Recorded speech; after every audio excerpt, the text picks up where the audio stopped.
You look at his prosecution team. Every member of his prosecution team are Yoruba.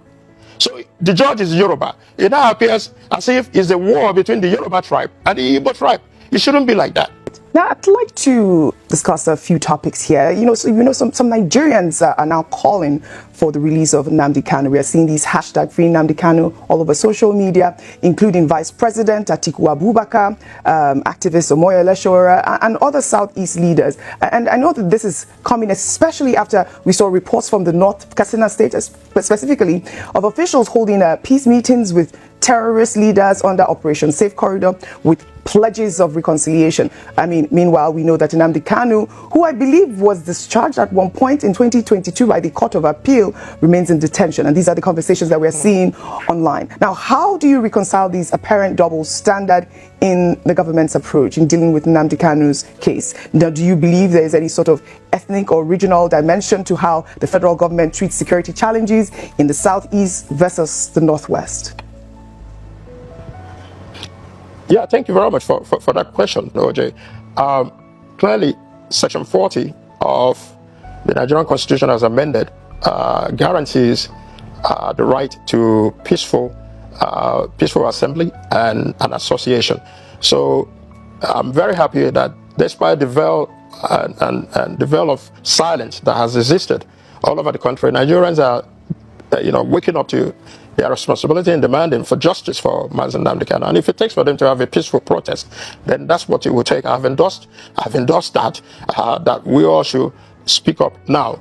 The truth is that in Nigeria there appear to exist two sets of rules. One specifically for the Igbos and another for the other Nigerians, especially in the administration of criminal justice in Nigeria, where an Igbo man goes through a whole lot of challenges than any other tribe in Nigeria. That bias, I don't know where it exists and comes from, maybe since after the post-Civil War. But we are all Nigerians, regardless of our ethnic backgrounds, regardless of our cultural backgrounds. The same right that exists for a Northerner, for a Yoruba man, for any other tribe otherwise minded, is the same right that should exist for the Igbo man. There shouldn't be any special exceptions. Look at Nnamdi Kanu. See, look at what we are fighting is even to get treatment. There are a whole lot of people in that gap previously that were held by the state that even demanded to go overseas to get treatment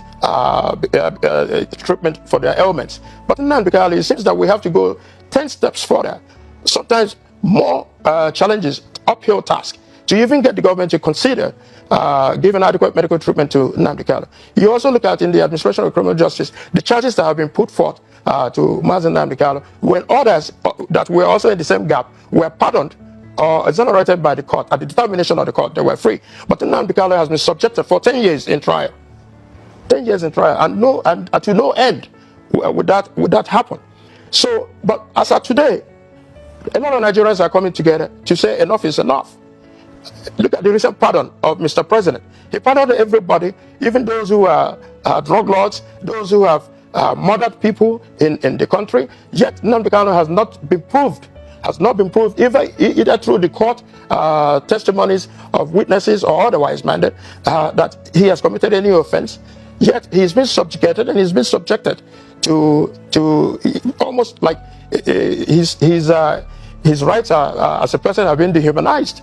So what we are asking for is for the government to be able to look critically at the issue of Mazen Nnamdi Kanu, to ensure that fundamentally that this is the aspirations and hope of people, especially of the Igbo tribe, that if Mazen Nnamdi Kanu is released, it will bring about it will bring security in the Southeast, it will enhance productivity, and at the same time allow the Igbos to freely be engaged in various activities that Igbos are running away from because of high crime and criminality, banditry and assassination. So for Mr. President, it will also help Mr. President consolidate his goodwill in the Southeast.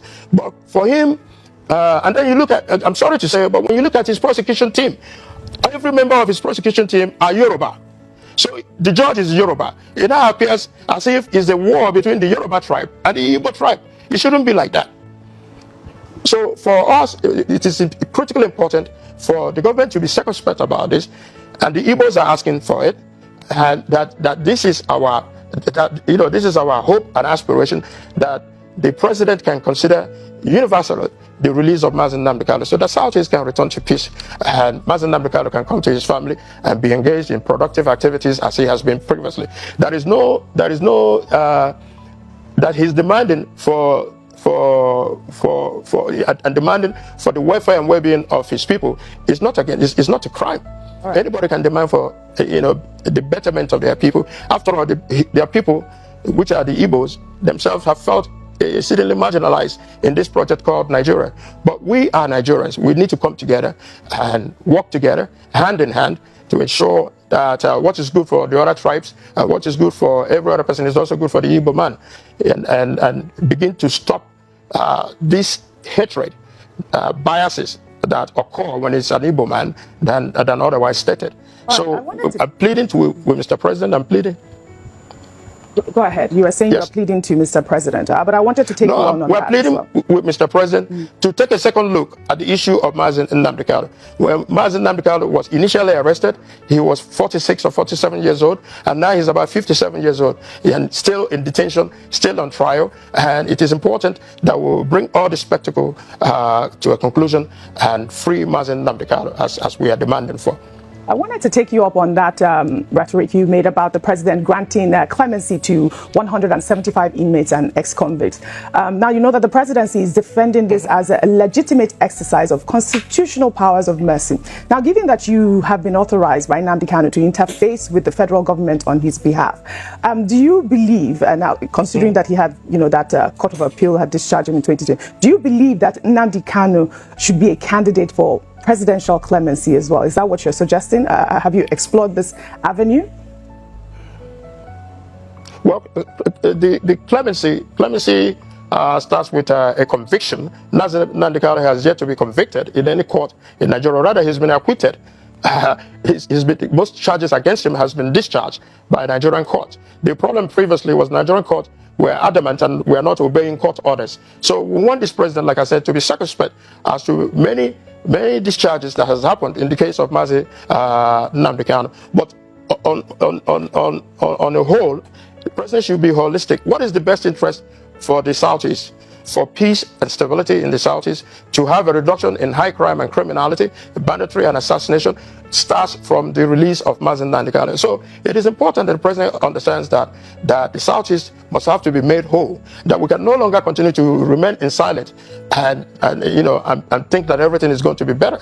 So what I'm pleading with Mr. President is, if he's listening today, Mr. President, we know that you are the original Jagaban, that you have the authority, constitutional authority, to bring these matters to a close by even invoking Section 174 of the Constitution to ensure that the discontinuation of the trial. Let us sit on a table, political round table, and seek common solutions to this.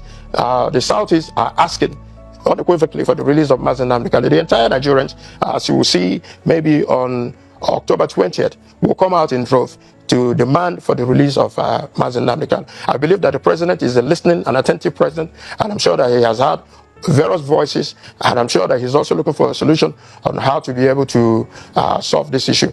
I said previously that I will make myself available to come to discuss with the government at all levels. They've also availed me opportunities in the past, but for now, for all of us to come together and find a common solution that will bring about the discontinuation of the trial and the health situation of Mazi Nnamdi Kanu, to ensure that we have peace and stability in the Southeast. I think those should be the paramount issues to talk about.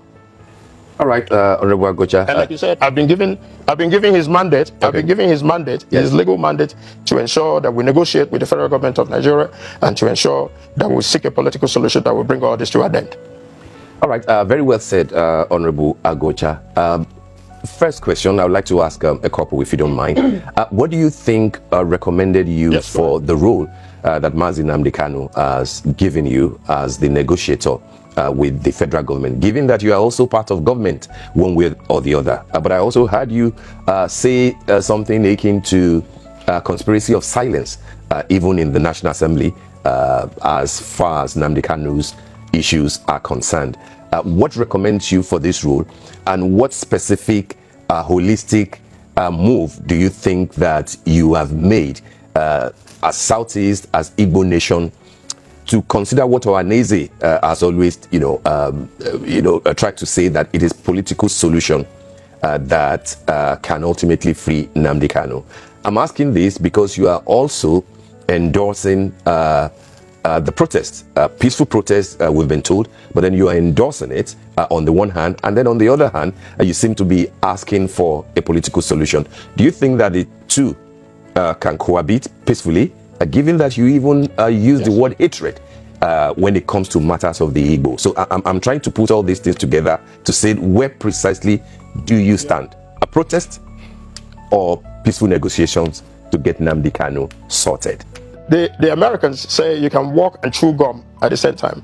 So I can still support the protest because it is a guarantee of the Constitution. Like I said, Section 40 of the Constitution guarantees the right for peaceful assembly and association. So Nigerians are guaranteed to that. I'm also a Nigerian. If I feel that I need to protest against the silence, against the repeated culture of silence in respect to Mazi Nnamdi Kanu, the injustice that meted to Mazi Nnamdi Kanu, then it is my right as well, despite also being in government, to say, no, this is my primary constituent, which is Mazi Nnamdi Kanu, that I do not like how he's been treated, especially the administration of criminal justice, especially as it held in regards to his health conditions. So on that side, I do not see that it is anything unusual or extraordinary for me to endorse such. Anywhere we can get Nigerians to come and put pressure on the government to ensure that Mazi Nnamdi Kanu is adequately taken care of, or to ensure that Mazi Nnamdi Kanu is released, then that assembly, peaceful assembly, has my endorsement. Then on the other hand, I'm the representative of Mazi Nnamdi Kanu. I've known Nnamdi for a very long time. We went to primary school together. He was my junior. Went to secondary school together. We lived in the same home here. He's my constituent. So it is my responsibility in government to speak not just for him, but for many others in that gap of injustice. So it's my responsibility as well. Now, for him to have given me the mandate to negotiate means the highest confidence that he has and trust that he has in me, to know that I will stand by him unequivocally regardless of the circumstances, and that I will be there to speak up to ensure that his matter is given a national urgency that he has been given right now.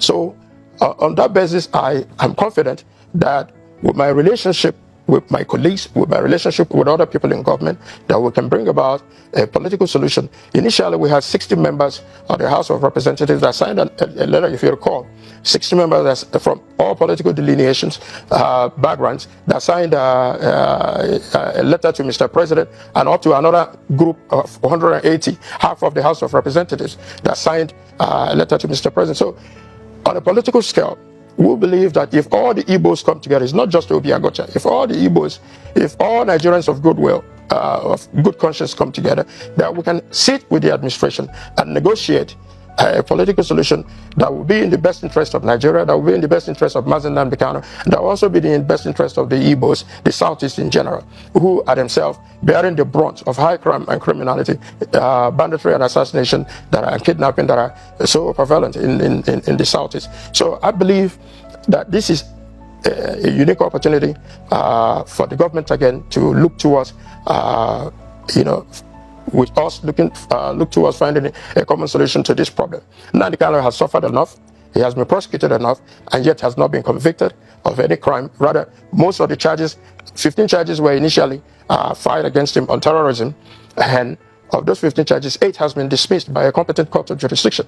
And the remaining 7, we still believe, based on the evidences presented in court, that the federal government has yet to prove otherwise, that Mazi Nnamdi Kanu has done something extraordinary to be charged with the high level of terrorism charges that have been given to him. And now you also remember the extraordinary rendition of Mazi Nnamdi Kanu. Mazi Nnamdi Kanu was kidnapped from Kenya and brought to Nigeria. On what basis does the Nigerian court has jurisdiction to even try Nnamdi Kanu in the first basis? So, but these are the things that we have to look at in whole with the administration and seek a common solution. We want peace. We want peace in the Southeast. We want peace in Nigeria.